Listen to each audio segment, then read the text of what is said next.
Shalom dan selamat sahabat saya ucapkan kepada seluruh teman-teman dimanapun berada. Kembali lagi bersama dengan saya, Ariel Kurnedi, dan pada hari Sabat ini kita akan kembali untuk mempelajari pelajaran sekolah Sabat kita di kelas Cornerstone. Dan pada hari Sabat ini kita telah tiba di pelajaran yang ketiga dengan judul Hari-hari Hidup Mereka. Ayat intinya diambil dari dalam kitab Markus pasal yang ke-6 ayat 30 dan ayat 31. Demikian firman Tuhan. Kemudian rasul-rasul itu kembali berkumpul dengan Yesus dan memberitahukan kepadanya semua yang mereka kerjakan dan ajarkan.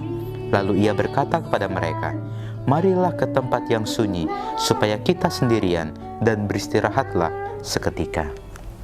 Teman-teman, pada hari Sabat ini kita akan mempelajari kisah tentang Yesus melayani umat-umatnya di dunia ini. Ketika itu, Yesus ingin untuk beristirahat dari pekerjaannya, dari pelayanannya yang dia lakukan.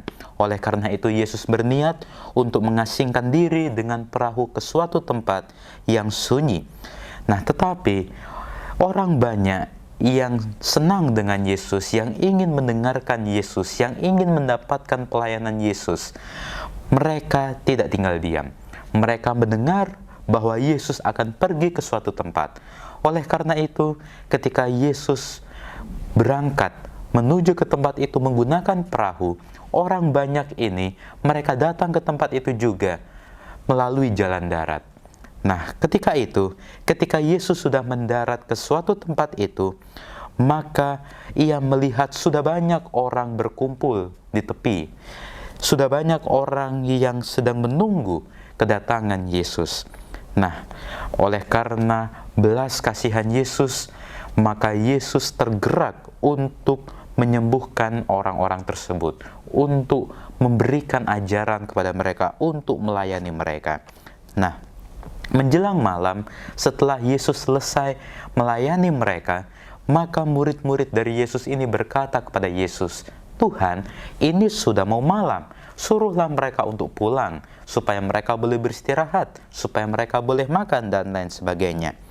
Nah, tetapi Yesus berkata kepada mereka, kepada murid-muridnya ini, "Janganlah engkau suruh mereka pulang, engkaulah yang harus memberi mereka makan." Tetapi murid-muridnya ini menjawab Yesus, "Yang ada pada kami ini hanya 5 roti dengan 2 ikan. Kemudian makanan yang ada pada murid-muridnya ini diserahkan kepada Yesus. Nah, setelah Yesus menerima makanan itu, maka dia mengucap syukur, mengucapkan berkat terhadap makanan itu. Kemudian setelah Yesus mengucapkan berkat, maka Yesus memecah-mecahkan roti yang sebanyak 5 tadi, maka Yesus memberikan roti-roti itu kepada murid-muridnya untuk dibagikan kepada orang banyak yang ada pada saat itu. Nah, teman-teman, orang-orang yang hadir di tempat itu, sekitar 5.000 orang, itu hanya laki-laki, bukan termasuk perempuan dan tidak juga termasuk anak-anak. Bisa kita bayangkan seberapa banyak orang yang hadir pada saat itu. Dan secara pemikiran manusia, nampaknya mustahil untuk memberi makan orang sebanyak itu dengan hanya 5 roti dan 2 ikan. Tetapi teman-teman, atas kuasa Tuhan, maka murid-murid Yesus ini membagikan 5 roti dan 2 ikan ini kepada seluruh orang-orang yang hadir, dan mereka makan sampai kenyang. Bahkan setelah mereka makan sampai kenyang, mereka dapat mengumpulkan lagi sisa dari potongan-potongan roti itu, dan sisanya adalah sebanyak 12 bakul penuh. Sungguh luar biasa, keajaiban Tuhan terjadi pada saat itu. Nah, setelah Yesus selesai melayani mereka, memberikan mereka makan, maka Yesus memerintahkan agar orang banyak yang hadir pada saat itu untuk boleh pulang ke rumah mereka masing-masing. Dan Yesus juga memerintahkan kepada murid-muridnya untuk mendahuluinya ke seberang. Sementara Yesus hendak mengasingkan diri sendirian untuk berdoa kepada Allah. Nah, kemudian setelah orang banyak pulang, setelah murid-muridnya ini pergi mendahului Yesus ke seberang melalui perahu, maka Yesus naik ke atas bukit untuk berdoa seorang diri. Nah, ketika hari sudah malam, maka ia sendirian di situ. Yesus sendirian di suatu bukit pada hari sudah malam untuk beristirahat, untuk berdoa, datang kepada Bapa di sorga. Nah, perahu murid-muridnya ini sudah jalan di tengah danau itu sejauh beberapa mil dari pantai. Nah, ketika perahu murid-muridnya ini sudah ada di tengah danau tersebut, maka angin sakal atau gelombang yang besar, badai itu datang menghampiri mereka, sehingga perahu mereka ini diombang-ambingkan oleh karena angin dan juga gelombang yang besar tersebut. Kira-kira jam 3 malam, maka datanglah Yesus kepada mereka, tetapi caranya unik, yaitu berjalan di atas air. Tidak pernah disaksikan oleh murid-murid Yesus sebelumnya ada orang yang dapat berjalan di atas air di tengah badai seperti itu. Nah, ketika murid-muridnya ini melihat ada sosok yang berjalan di atas air di tengah malam itu, di tengah badai itu, maka murid-muridnya ini menjadi ketakutan. Dan mereka semua sepakat mengatakan bahwa itu adalah hantu.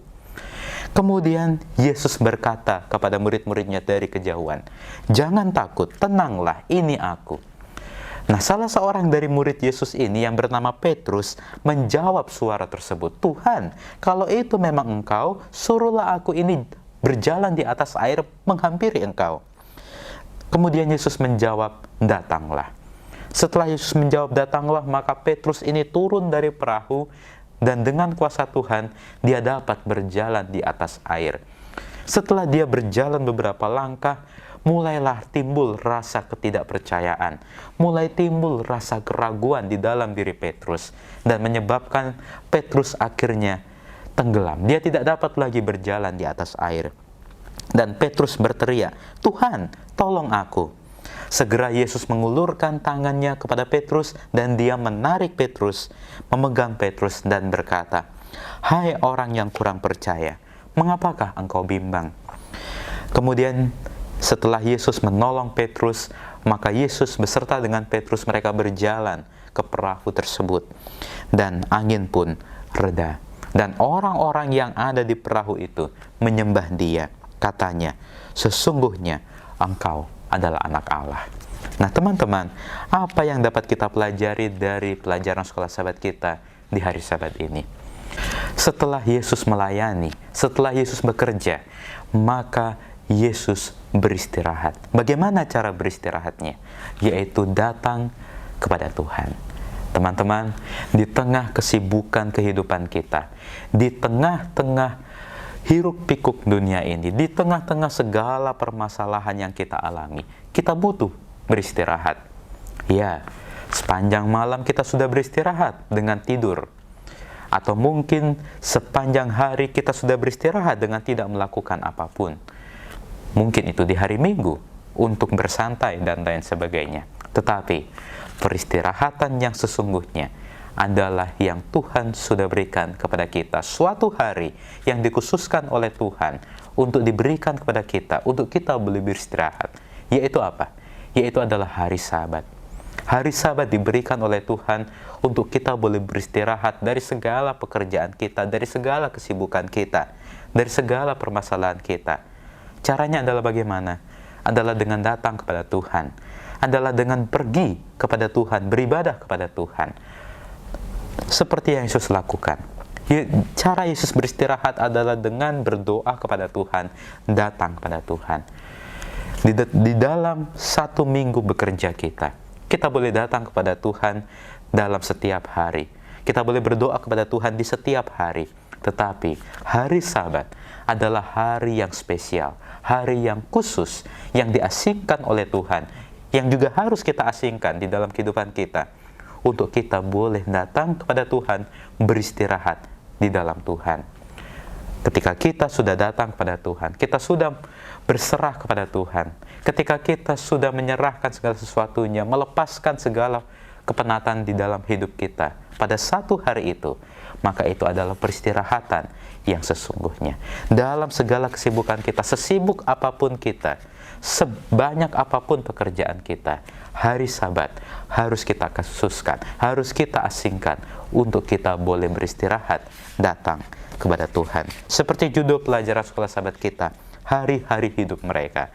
Dengan orang banyak melihat bagaimana kehidupan kita sehari-harinya, dengan orang banyak melihat bahwa kehidupan kita setiap hari Sabat, setiap hari Sabtu, kita beristirahat, maka orang banyak boleh melihat Yesus di dalam kehidupan kita.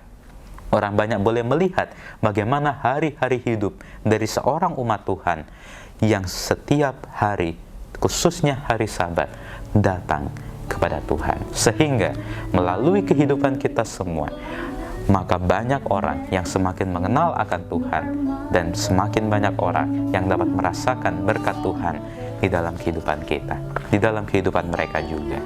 Inilah pelajaran sekolah Sabat kita pada hari Sabat ini, dan kalau teman-teman menyukainya silakan untuk di-like videonya, dan yang belum subscribe saya ingatkan untuk di-subscribe, dan jangan lupa untuk dinyalakan tombol loncengnya supaya teman-teman boleh mendapatkan notifikasi pemberitahuan apabila ada video terbaru. Sampai jumpa di video selanjutnya. Tuhan memberkati.